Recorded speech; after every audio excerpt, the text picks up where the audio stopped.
Guys, welcome to another episode of Wake Up at 724, a student sports debate show that we've started in the midst of Corona and will continue for as long as you, the public, the viewers, will let us. Today's topic is a sad one because it never got to be. Today we're going to be discussing and debating the March Madness tournament that never happened because Corona messed everything up. Do me a favor, if you're watching this and you want to participate, we're going to talk March Madness for a little bit. So go ahead, and this bracket was found by Nate Campbell. It's the Andy Katz 2020 bracket prediction. So go ahead and find this on the website somewhere, print it out. Quickly fill out your answers, and we'll see how you guys compare to us as we debate and hash it out on which team will advance all the way and win the championship that never was. So while you guys are looking for that, I want to introduce my sports anchors for today. These guys have been on the show before. They're coming back, bringing their expertise and skills. As I was looking for sports analysts, these three, they know college sports very well, specifically basketball. I spend a lot of time talking about college-related sports with these guys. I spend a lot of time playing basketball with these guys. So fellas, introduce yourselves, and again, tell us who you are, what's your favorite team that you cheer for, and kind of why you're excited to be on this show. Spencer, we'll start with you. What's up? I'm Spencer. I'm a huge Michigan State fan, and I'm just Sorry, I sneezed. Oh yeah, I'm just excited to talk about March Madness since it was so sad that it got canceled this year. All right, Krause, let's go to you, brother. What's up? My name's Connor. I'm a big Penn State basketball fan. Believe it or not, they actually had a good year this year. So I was pretty upset that March Madness was canceled because Penn State hasn't made the tournament since 2011. Yep. All right, and last but not least, I saved the best for last because me and him share something very, very near and dear to my heart in common. Nate, introduce yourself. I'm Nate Campbell, Duke fan. Duke and Penn State fan, and Let's go, baby. Duke would have won it all this year if there was. Hey, don't give away your hot takes yet. Leave the people what they want, okay? Don't give it away. So, all right, fellas, some people watching, they might not have any idea what March Madness is.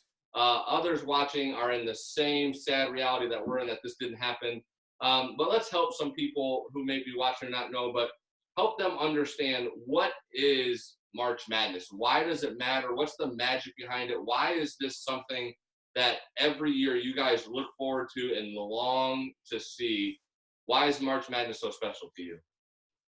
I just say every team has a chance. I mean, there's 64 teams that get in and have a chance to win the national championship. And there's so many upsets every year. And so anyone could win. But for a fan's perspective, people who don't even like college basketball will fill out a bracket and follow it, and they can do just as well as someone who watches every single game. So it's kind of crazy that it brings so many new fans to fill out brackets and follow the tournament. Yeah, kind of like fantasy football. We've all lost to someone in a March Madness bracket challenge where they literally picked winners based on colors, mascots, names, proximity to where they live. And here we are trying to make these expert picks, and they win because they think the mascot's cute. Am I right? Yeah. That is part of the magic. Spence, Krause, what is it for you? Why is March Madness so magical? I think the thing that sets it apart is how it's a single elimination tournament. Like the NBA has 7-game series. So usually the best team's always going to win. But in a single elimination, you don't come out on your game and you're done for the year. So I think that's pretty cool about it. Hey, maybe that's a debate we need to have sometime too. What if the NBA switched to a 1-game elimination playoff? Hey, that might be all the time they have for this season. So it could happen. Yeah. Campbell, what about you, man? Why should people care about March Madness? I just think it's cool that it brings so many people together that like Spencer said, people don't really. You get people that have no clue, they haven't watched basketball all year and they'll fill out a bracket. So you get 200 people putting in $5 into a pool because, just whatever they want to be included in it, and someone that has never watched basketball ends up winning $3,000 off of picking the mascots. There you go. maybe that's the trick that none of us want to believe in. It's all about the mascots.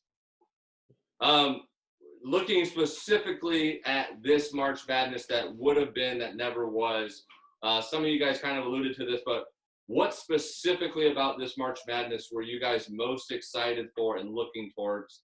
And what would that be for you guys? I think for me, it was just how competitive the season was. Like, usually in the past, there's a team that goes like 30-0 or 25-5, but this year there wasn't really a team that was dominant above all the other teams. So I think just kind of the parity in this year's bracket, it would have been cool to see. Yeah, I agree. You know, looking at the bracket, you know, down here in the Midwest, the number one seed was a team called San Diego State. Like, you know, just what could have been if a team like that wins it all, you know? Maybe for your brackets it is, but we'll get to that. So what about you guys? What were you most looking forward to this year about March Madness? For me, there was a couple things. What Connor said about how even it was this year was insane, with how many upsets we saw, especially early in the year, how many number one seeds lost, like the number one team in the nation lost, I think like 3 or 4 weeks in a row. It was insane how many big upsets there were, but also the senior class this year was pretty loaded, and that usually doesn't happen because some of the studs will leave freshman, sophomore, junior year, but there were so many good seniors that I really wanted to see play in a tournament and just see what they could do with their team. So I was excited for that. Yeah, Campbell? Yeah, I mean, I thought it would have been big to see how, you know, a team like Kentucky with a bunch of freshmen and maybe 1 or 2 seniors would compare to a team like San Diego State with a bunch of like grad transfers and stuff like that. But and I was looking forward to seeing how teams would play if there were no fans in the crowd. Or no fans. Yeah. There were no fans at all. That would have been interesting. From your guys' perspective, I feel like I know the answer to this, but I'm curious, like, where does March Madness fall for you guys? Because I know that you guys don't just love basketball. Where does March Madness fall on like the you know, the Super Bowl, the World Series, you know, college football playoffs, March Madness tournament, World Series, World Cup, Olympics? Like, where does this fall on? I look forward to this more than this, but less than that in the sports world. Like, is March Madness the peak for you guys, or what's ahead of it? What's underneath it? I would say as a total thing, I think NFL and like NHL hockey for me are above. But the first 2 days, I didn't even think about Stanley Cup. yeah, I'm a big hockey guy, so Hockey. and the Pens are wild. So I've been blessed with how good they've been my whole life. So that's probably why it's up there for me. But like the Thursday and Friday, the first 2 days when there's 32 games and you're just in school watching it during your last 2 classes and you come home and for 2 days you watch basketball nonstop.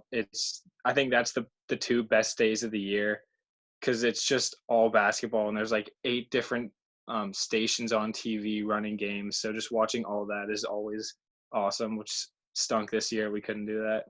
Yeah. What about you guys? I'd probably go number 2 for me. Number 1, I'd say January 1st, watching all the bowl games for the day would probably be number 1. But March Madness is definitely a close Wow, second. not even national championship, just January 1st bowl games. Well, yeah, I haven't seen my team play in a national title, so that's why. You're just saying that because Penn State can play in the Rose Bowl on January 1st. Get out of here. Get out of here with that take. No, I think it's a great day for sports. Yeah. Campbell. I'd say it's second behind the baseball playoffs, just because I feel the atmosphere is kind of different for the MLB playoffs. I feel like than any other sport. Well, all right, let's switch it up maybe a little bit. You're given a ticket to bring you and a friend to either Game 7 of World Series, NBA Finals, Stanley Cup, the Super Bowl, College National Championship, or March Madness championship. You know, which ticket are you taking? Don't think too much about it. Just give me your answer. I'd go to the Final Four because it's 2 games and then the championship on Monday. You can't beat that. Yeah, Final Four for me too. Same reasons. Campbell? I'm going NBA Finals.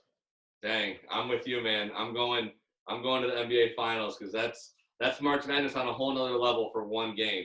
Yeah, So that's that Duke connection right there. You know what I'm saying? sir. All right, so I'm very curious to know your guys' answer to this. I don't even think I could answer this because I really don't know. There's three huge components to March Madness that we all love.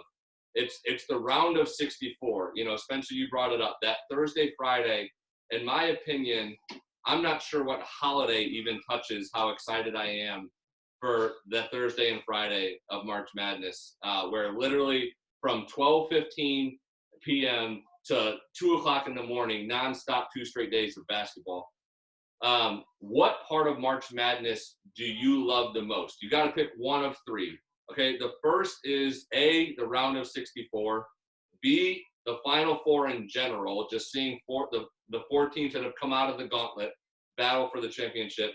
Or C, the Cinderella upset stories. Which one just defines March Madness for you most? I'm gonna go with the Cinderella stories. What's right off the top of your head, best Cinderella story you've ever seen in your lifetime? Either Loyola Chicago. What is it? Florida Gulf Coast or Loyola Chicago. All right. Krause, what about you? You, Spence, which one? You get A, B, or C? Which one? I'll go A, round of 64. I think that's just so cool to see, like how Lehigh beat Duke a couple years back. I thought that was awesome. Okay. So sorry, but that was a memorable one. Don't worry, Nate. That'll get edited out. Better be.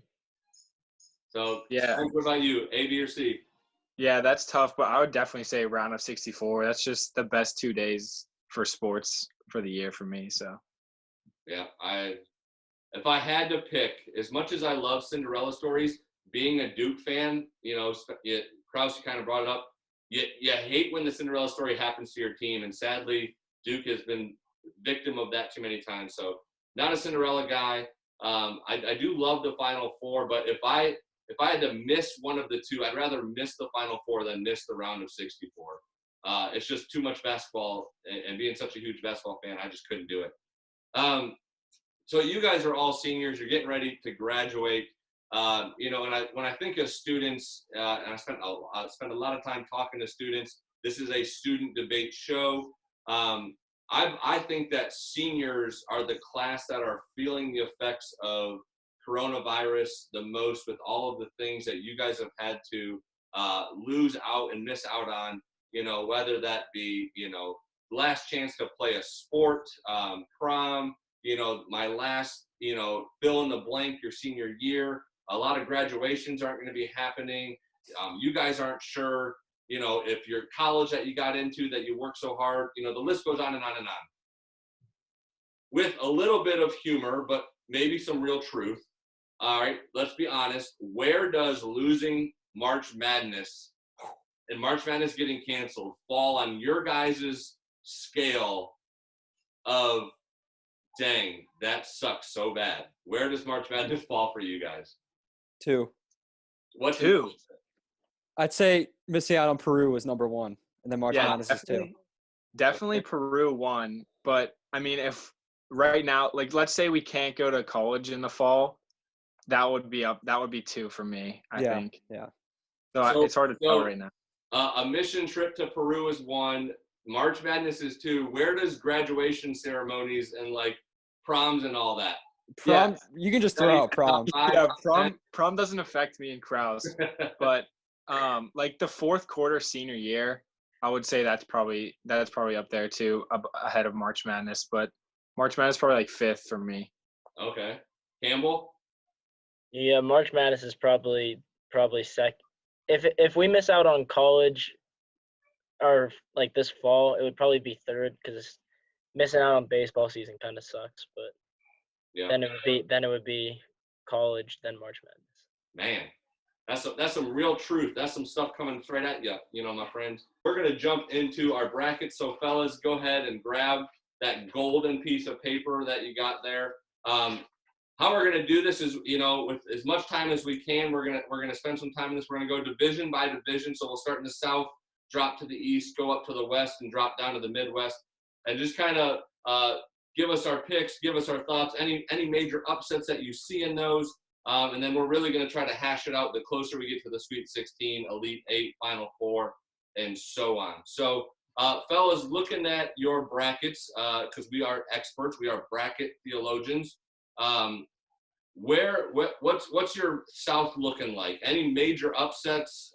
Is it a pretty clean sweep? What's your surprise team? Do you have any particular team going really far? What are we talking about? Spencer, start us off. I didn't have many surprises. I had East. Pretty sure that's East Tennessee State. When I looked them up, they were pretty nice. So I had them beating Butler. And then I had Maryland going to the Elite Eight and beating Baylor. Other than that, not really anything. So you had a 12 seed taken out of 5 right out the gate. Well done. Yeah. That happens so often. I feel like 12s are always winning. And I looked up that team, and they were pretty nice. I would have had them beating Maryland, but Maryland's just too good.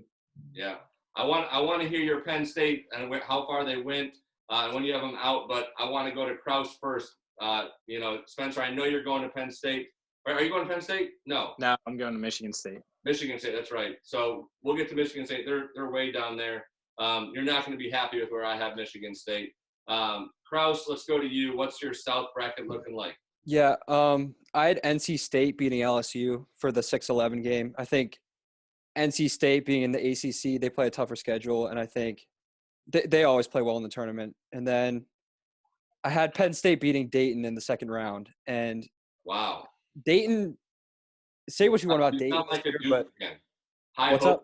High hopes with zero reality. come on. But Dayton, they took Kansas to the wire in Maui, but other than that, they just didn't play anyone. And Penn State had 8 quad 1 wins, so I'll take Penn State over Dayton. All right. Campbell, what's your South looking like? I have East Tennessee State over Butler and NC State over LSU. You have a play-in game winning. How do you know if it's NC State or Oklahoma even? It's NC State. They're too good. I'm pretty sure they beat Duke this year. We don't want to talk about it. Yeah. That'll get edited out. Don't worry about it. All right. And I had Penn State over Dayton. I think Dayton has 1 big man and Really? Penn State has 2 big men. I had Dayton in the Final Four. They're nice. Oh. Since when in the modern era of basketball do big men matter anymore? They don't. It's not a league no more, boys. Penn State is the best defensive guard one of the best in the country. I don't think that Crutcher, whatever his name is from Dayton, do much against him. All right, so Spence, who is the top 2 teams coming out of the South for you? Who's that Elite 8 battle? Maryland and Dayton. I had Penn State losing first round. I had to do it. Krause, who's your Elite 8 coming out of the South? I have Maryland and Seton Hall. Seton Hall, wow. Mm-hmm. That's a 3 seed. That's not awful. Yeah, they were good this year too. So yeah, I have Maryland and Seton Hall as well. All right. So who represents the Final Four out of the South? I had Dayton. Dayton? Seton Hall. I have Maryland. All right. So just so we're clear, if we were playing who wins based on popularity, Spence and me both have Dayton in the Final Four. I got Dayton. So again, I'm from Ohio. I love seeing Dayton play well. I played basketball in middle school and parts of high school with a guy who went on to play for Dayton and then went on to play in the NBA. So I have connections to Dayton. I did, Krause, you'll be happy I had Penn State coming out of the first round, but getting smashed by my score predictor in my head of Dayton. They lose by 45. Not even close. So, but I had Baylor and Dayton in the final or in the Elite 8 and Dayton coming in as the first Final Four team. So by that scenario, Dayton wins, right? We had 2 for Dayton and you guys had Seton Hall and whatever. All right, let's jump down to the East. This is an exciting one. This has got Michigan State in it, Kansas, Florida, Auburn, the reigning champ. A lot of historic teams here, Duke. Let's start first with you, Campbell, since you went last. any major upsets? You know, where you at? Who's your Elite Eight? Don't go to your Final Four, but who's your Elite Eight? So the upsets, I had Vermont over Auburn. And then I had Indiana over Marquette, a 10/7. Wow. And then my Elite Eight was Kansas, Arizona, or no, I had Kansas, Vermont, Colorado, and Duke. All right. Drop down to your Elite Eight. You had that was Sweet 16 numbers. Oh, my Final fault. two in the Oh, South. then I had Kansas and Duke. Kansas and who? Duke. Good answer. Good answer. All right, we'll go backwards. Krause, what's your East looking like? All right, so I had a couple upsets. I had Yale going to the Sweet 16 because wow. they were actually really good in the Ivy League this year. And The Ivy League, who cares? well, I'm going to tell you why. What, Harvard and Jeremy Lin? Well, they were up by 13 at Penn State in December, and Penn State had to come back with 2.5 minutes left, and they actually won. So I think Yale's a good team. Penn State related, that doesn't count. Okay. But I also had Indiana beating Marquette, and then my Elite Eight is Kansas and Michigan State. Wow, all right.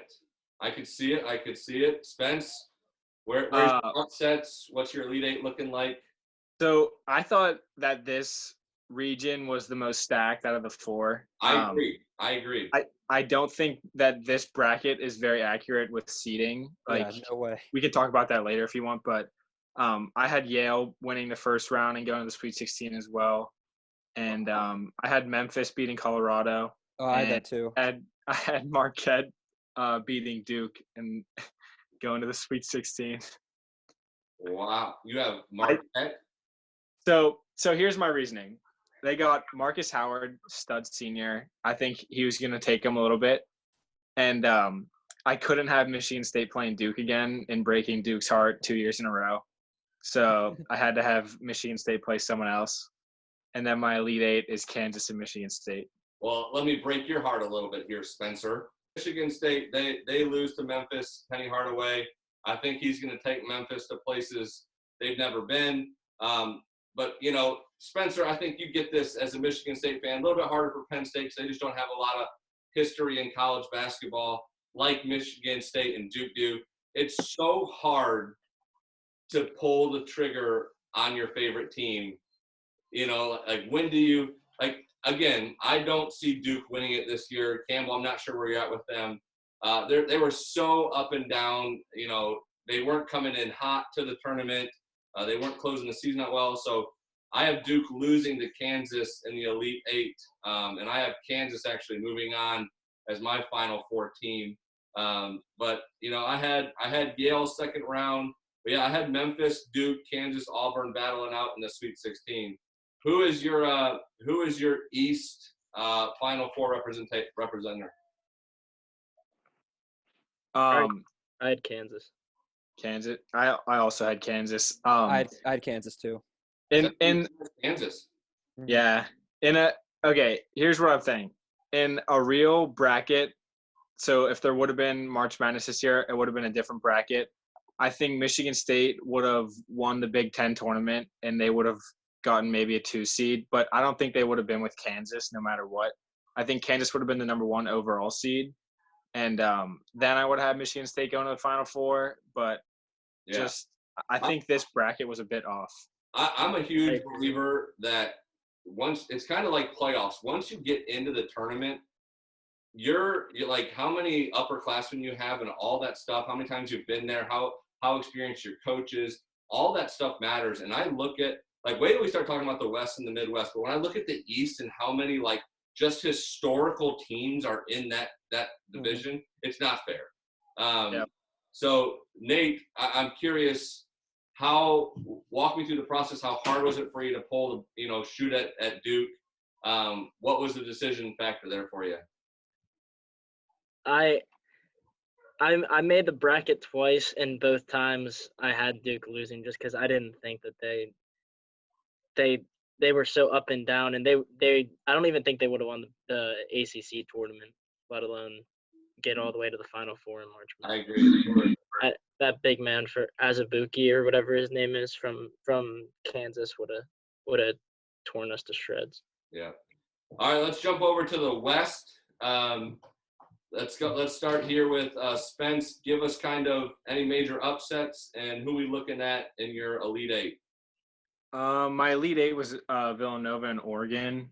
The only really upset I had, well, having Oregon go that far, I guess, but Liberty beating Illinois was really the only upset I had. And then BYU beating Wichita State, but that wasn't much of one. Other than that, it was pretty clean. It was cut, kind of. Yeah, I just look at the West, and it just proves your point, Spence, on, like, this is such a weak division for me. But anyway, Krause, where are you at with the West? Yeah, I agree with Spencer. I had Liberty beating Illinois. Sorry, Mendez, if you're watching. I also had BYU beating Wichita State, but in my Elite Eight, I have Iowa and Florida State, so that could kind of raise some eyebrows. Yeah, Iowa, Big Ten love right there. All right, Campbell, what's your West looking like? I had Liberty over Illinois. I think I had someone else. Oh, BYU over Wichita State. And then I had Florida State and Iowa in the Elite Eight. Where do you guys have Oregon losing to? Because they would have played. We all picked Liberty. Do you have them beating Liberty? Yeah. Yeah, I had them beating Liberty. Yeah, so I have Gonzaga and Oregon representing the West in the Elite Eight, with Gonzaga moving on to the Final Four. Bunch of just not impressive no names to me on this list. Who's your Final Four representation there? I had Oregon. I think that Peyton Pritchard, with that senior leadership, I think Oregon was pretty good this year. They were kind of deep, and they had some good non-conference games, and I think they could have definitely made it to the Final Four. Krause? I had Iowa. I'm a big Luka Garza fan. He was a great big man for Iowa, and I think his leadership would take them to the Final Four this year. All right, I like it. I respect it. Campbell? I had Florida State. I think they had just too many players that no one else could keep up with them. Well, hey, at least Florida State's good in some sport again, because it definitely is in college football. That's true. All right, let's jump down to the Midwest. A little bit more excitement here, potential. I mean, this is the division that's got San Diego State as a 1 seed. Crazy season that they had. Tons of tournament tradition here with Kentucky, Wisconsin, Ohio State, Stanford, Louisville, West Virginia. Campbell, walk us through any major upsets, any hard decisions, and what's your Elite Eight looking like? All right, so I had what did I have? I had Ohio State beating Stanford, and then I had USC beating Creighton and then beating San Diego State too. And then my Elite Eight would have been Kentucky and Louisville. All right. Krause? I had USC beating Creighton as well, and then this is a big one. I have Stephen F. Austin beating Kentucky in the first round. Well, there it is. Just because they People beat just Duke back out of their chairs. They beat Duke at home in overtime. That's super impressive. Hey, that'll get edited out. Don't worry about that.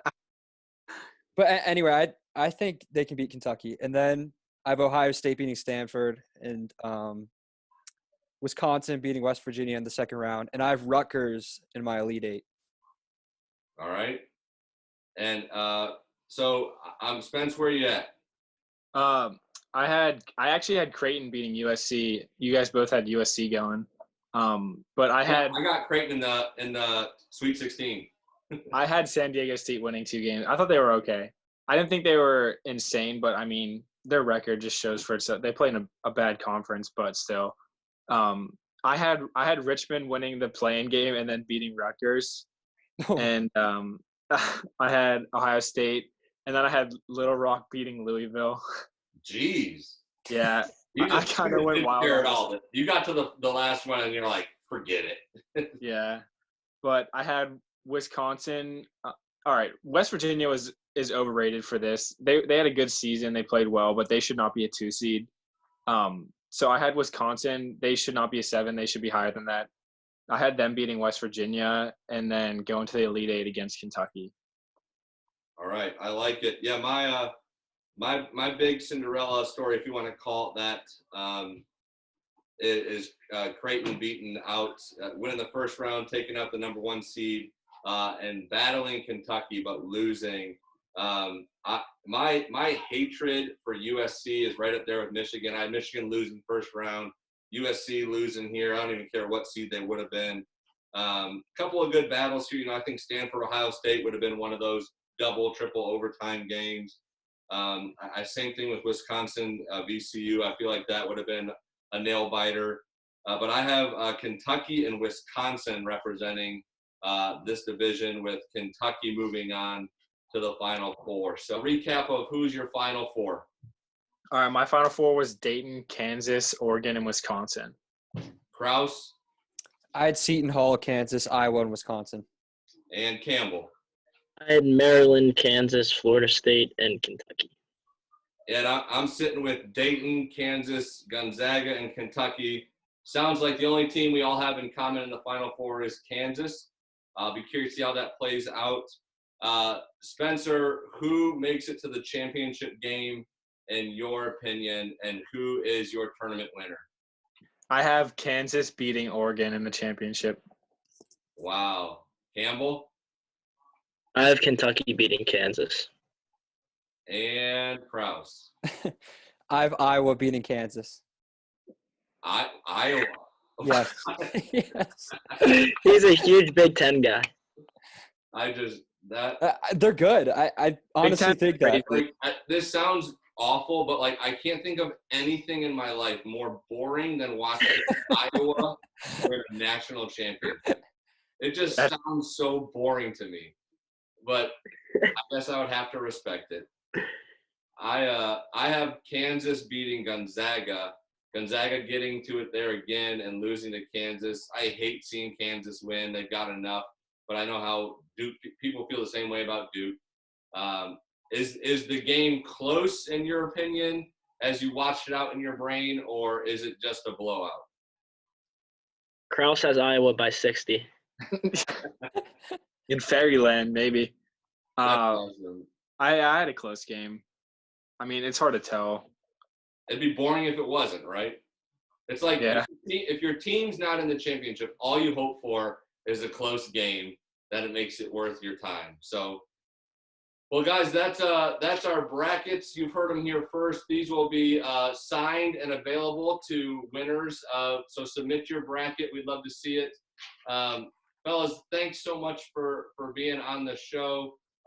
Love getting a chance to at least pretend that March Madness happened, because it matters that so much to all of us. But, special shout out to all you seniors who are having to miss out on a lot of things. We're here for you. We're praying for you. But hopefully we could bring some joy to you guys back as we debated March Madness. So that's our show, everybody. I want to thank Spencer, Connor, and Nate for joining. We'll be having more episodes. These episodes will air on Mondays, Wednesdays, and Fridays until this whole COVID corona thing is over and we can just hang out in real life and talk sports. Guys, thanks for being on the show. Loved having you. Thank you. Thanks, Russ. We'll see you at the next episode. See you guys. Wake Up at 7:24. See you, everybody.